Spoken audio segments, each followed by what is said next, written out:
Assalamualaikum warahmatullahi wabarakatuh. Perkenalkan, nama saya Oktalia. Saya dari kelas Ilkom B, NIM 2030701126. Baiklah, di sini saya akan menjelaskan materi yang pertama tentang sosiologi, antropologi, dan beserta ruang lingkupnya. Pengertian dan ruang lingkup antropologi. Istilah antropologi berasal dari bahasa Yunani. Asal kata antropos yang berarti manusia. Dengan demikian, secara harfiah antropologi berartikan manusia. Para ahli antropologi sering mengemukakan bahwa antropologi merupakan studi tentang umat manusia yang berusaha menyusun generasi yang bermanfaat tentang manusia dan perilakunya. Jadi, antropologi merupakan ilmu yang berusaha mencapai pengertian atau pemahaman tentang umat manusia dengan mempelajari aneka warna dan bentuk fisik, masyarakat, dan kebudayaannya. Secara makro, antropologi dibagi menjadi dua bagian, yakni antropologi fisik dan antropologi budaya. Yang pertama, antropologi fisik. Antropologi fisik mempelajari manusia sebagai organisme biologis yang melacak perkembangan manusia menurut evolusinya dengan menyelidiki variasi biologisnya dalam berbagai jenis spesies, melakukan aktivitas analisis yang mendiam terhadap fosil-fosil yang pengamatan pada primata-primatanya yang penuh hidup.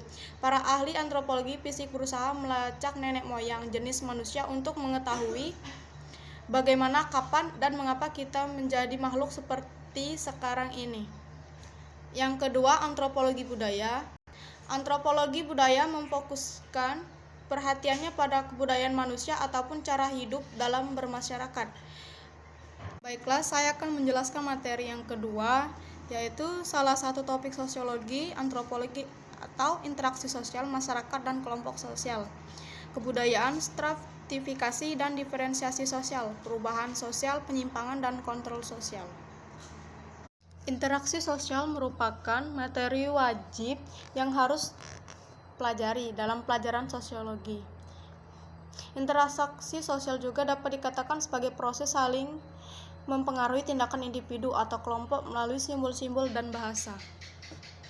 Jadi, sederhananya, interaksi sosial itu membahas bagaimana berinteraksi dengan orang lain dalam kehidupan sosial dalam bermasyarakat.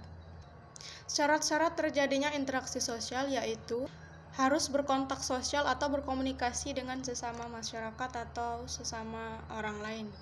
Berdasarkan jumlah pelaku atau orang asing atau orang yang baru kenal. Baiklah, lanjut dengan materi yang ketiga, saya akan membahas materi tentang contoh analisis studi kasus dan sosiologi antropologi. Yang pertama itu sistem bahasa. Bahasa merupakan sarana bagi manusia untuk memenuhi kebutuhan sosialnya, untuk berinteraksi atau berhubungan dengan sesamanya. Dalam ilmu antropologi, studi mengenai bahasa disebut dengan istilah antropologi linguistik. Menurut Kaysing, kemampuan manusia dalam membangun tradisi budaya, menciptakan pemahaman tentang fenomena sosial yang diungkapkan secara simbolik, dan mewariskan kepada generasi penerusnya sangat bergantung pada bahasa. Dengan demikian, bahasa menduduki porsi yang penting dalam analisa kebudayaan manusia. Yang kedua itu ada sistem pengetahuan. Sistem pengetahuan dalam kultural universal berkaitan dengan sistem peralatan hidup dan teknologi karena sistem pengetahuan bersifat abstrak dan berwujud di dalam ide manusia. Sistem pengetahuan sangat luas batasannya karena mencakup pengetahuan manusia tentang berbagai unsur yang digunakan dalam kehidupannya. Menurut Koenjaningrat, setiap suku bangsa di dunia memiliki pengetahuan mengenai antara lain yang pertama itu ada alam sekitarnya, dua, tumbuhan yang tumbuh di sekitar daerah tempat tinggalnya, ketiga, binatang yang hidup di daerah tempat tinggalnya, yang keempat, zat-zat, bahan mentah, dan lain-lain. Baiklah, cukup sekian materi yang saya sampaikan. Apabila kurang jelas, saya mohon maaf. Kepada Tuhan saya mohon ampun. Wabillahi taufiq wal hidayah. Wassalamualaikum warahmatullahi wabarakatuh.